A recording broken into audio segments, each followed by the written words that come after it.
Welcome back, crypto family. This is XRP Before 10K 10 Life Edition, episode 30. Today is 7/5/2025. As you know, after episode 29, basically my phone broke, so that's why I didn't get to do 30 days in a row. But it's all about divine timing, and things happen for a reason. So we're gonna get back on this. So as of right now, we are still reading the Master Yourself. We are going to read this today. But I just wanted to let you guys know that God is truly, it's truly real. Like, God is truly real. Jesus is divine. Personally, I seeked out God, and he saved me, and Jesus was the blueprint. And people get this mixed up, but like, I have to talk about this a lot. God and Jesus are not the same person, family. They're not. And the reason I'm trying to explain this to you guys, because I had a spiritual awakening and I got spiritual gifts just like kind of how Jesus did. Me and Jesus, we are both divine people, but we're not God. We're two divine people that seeked out God, and then God used us and favored us. We are vessels that God used and favored. And once God came into us, he gave us spiritual gifts. And that's basically how Jesus became God. Jesus is considered God because Jesus is divine, and God entered his vessel and favored him and gave him spiritual gifts. And that's kind of what I want you guys to understand. I'm not saying anything less about Jesus. Jesus is, he's basically God, but you guys are kind of missing the point with how religion is taught nowadays. With this way that religion is taught nowadays, it kind of takes from the true powers of God and basically what Jesus was trying to get us to understand. If you're divine and things like that, and I truly think anyone, as long as they seek out God from within and they use Jesus Christ as the blueprint, I personally believe anyone can obtain their spiritual gifts. I think that we all have powers, and that's why there's so many distractions in the world, because they don't want us to go within and find God and come to these abilities that we have. Once you actually have your awakening, get your spiritual gifts from God, and like Jesus really saves you, you basically have beat the matrix. Everything is going to go your way, and you get divine wisdom and divine knowledge. And that's what I'm trying to get you guys to understand. And that's why when I get this money from XRP, I'm going to try hard to create a spiritual temple and help you guys understand who Jesus really is, because Jesus is the blueprint, y'all. What Jesus did, he was basically trying to show you guys that as long as you guys trust in God and seek out God, anything is possible. You have spiritual gifts, you might be able to walk on water, etc. But that's through God. And that's kind of why I'm so strongly trying to explain this to you guys, because how you guys are explaining it is you're taking away from God's true powers and what he can truly do. God can do anything. He can restructure your whole nervous system. He can give you spiritual gifts like Jesus Christ. It's just you have to seek them out from within, and you have to love yourself first. The first step is loving yourself and learning about unconditional love for others, and then seeking out God and trusting in him. That's how it works. That's how I got my spiritual gifts. And right now, y'all, it might not make sense because you guys are like, okay, well, don't compare yourself to Jesus. I'm not comparing myself to Jesus. I'm just saying Jesus is the blueprint, and you guys are interpreting who Jesus and God is in the wrong way, because God and Jesus are not the same person. Jesus only became God because God entered him. Jesus is a divine vessel, and God entered him and favored him. And that's how Jesus became God. So yes, Jesus is God, but only because he was divine and God entered him. God entered his vessel and favored him. And that's what y'all need to understand. I'm powerful just like Jesus is powerful, just like you're powerful. As long as you're divine and it's meant to be, I truly think we all can get these gifts, But time will tell, you guys. God is favoring me right now, and he's going to do these miracles through me. And basically, he's using me as an example, and he's going to show you guys what's capable. Because right now, I'm living in this tent. You know, I'm working every day. I'm still teaching y'all about crypto here and there. I'm teaching y'all how to, you know, master self. I already taught y'all how to master self-love. And I'm teaching you guys about the true powers of God and Jesus and how that actually works, because it's not clear. And with me showing you guys what it truly means, the difference between God and Jesus, this allows you guys to see that you guys are powerful enough to gain your own spiritual gifts as long as you seek out God. And the reason why they try to say Jesus is God is because they want to take away from the true powers that we're all capable of. And they take away from the true powers of God. Because when people think about it, oh, God, Jesus is God, it's like, okay, well, that was back then. No one else can do that nowadays. Like, they can't do the things that Jesus did nowadays. That's false. You honestly, you can do the things that Jesus has done. You might not have to die on the cross and stuff. Like, Jesus really was about that, you know? Like, he's the blueprint, though. That's all I'm going to say. Jesus is the blueprint. He's divine. But we are all capable of getting Christ consciousness, gaining Christ consciousness through God. Ever since I gained my Christ consciousness, I gained divine intuition, divine wisdom. I know about my ex. I know about my divine lover. I know what's going on in their lives. I know everything. I know things they did behind the scene, things they did behind my back. All this is put in front of me. And it just comes like that. There's things that they never told me that I know.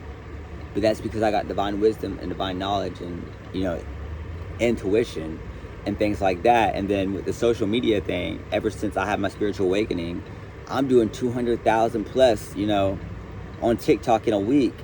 1.2 million in 60 days. It's over 600,000 in a month on TikTok. But that's all because I seeked out God. And I use Jesus Christ as the blueprint.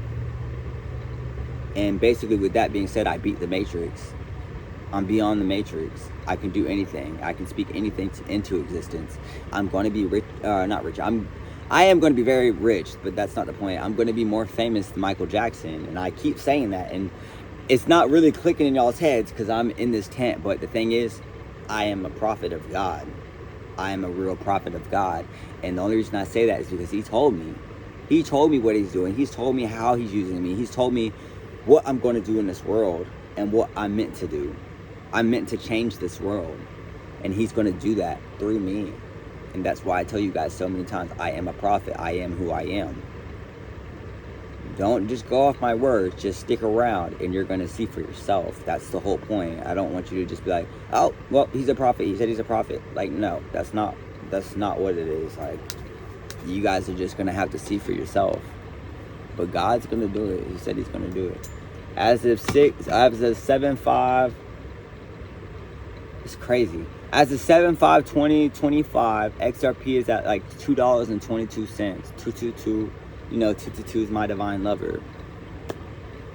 Y'all are going to see her. She's going to come. I have no doubt. That's just one of the things God promised me. Because, you know, I've been lied on. I've been lied about by my ex. And it caused me to basically almost lose my divine partner. But God does everything that you need God to do, he's going to do. As long as you do what you need to do for him. I just can't wait, y'all. When I'm traveling the world, getting paid to talk about God and like really show y'all what you're capable of, it's gonna make me happy. Like, yeah, the money is cool and all, but dude, once we all realize that we have these spiritual gifts and we can do these spiritual things, the government's over, dude. They won't be able to do anything, bro, because God will come back. Jesus will come back, you know. And we'll be able to take over. We're all divine through God and Jesus Christ. You don't got to sell your soul, family. You don't got to go talk to men you don't want to talk to or women you don't want to talk to for money. You know, you don't have to do that. All you got to do is talk to God. Use Jesus as the blueprint and seek out God from within. That's all you got to do, family. But let's go ahead and get into this book because, you know, it's been a little while and y'all deserve it, honestly. So, The Mastery of Self by Don Miguel Ruiz, man. Alright, so chapter 5, spotting the triggers and maneuvering through the trap. It's basically like looking at patterns, trying to see what triggers you. What, like, if you know someone's trying to trigger you, you see the negative energy, bounce off of it, bro. Bounce off of it, sis. You can go the other direction. But yeah, okay, we're gonna start right here. Prior domestication. It's possible that the person or situation provokes a deep memory of someone attempting to domesticate you and you're resisting.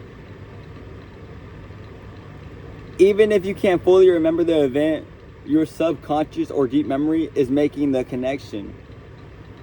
As a result, your perception of the current situation is skewed by the domestication of the past. You are seeing this person as a potential threat, and your conscious or unconscious mind has labeled them as such, even if you do not realize it. If you can connect the dots and see that the reason this person bothers you is based on a past experience rather than current situation, you have begun to eliminate their power to upset you, putting your will back into your control. Okay?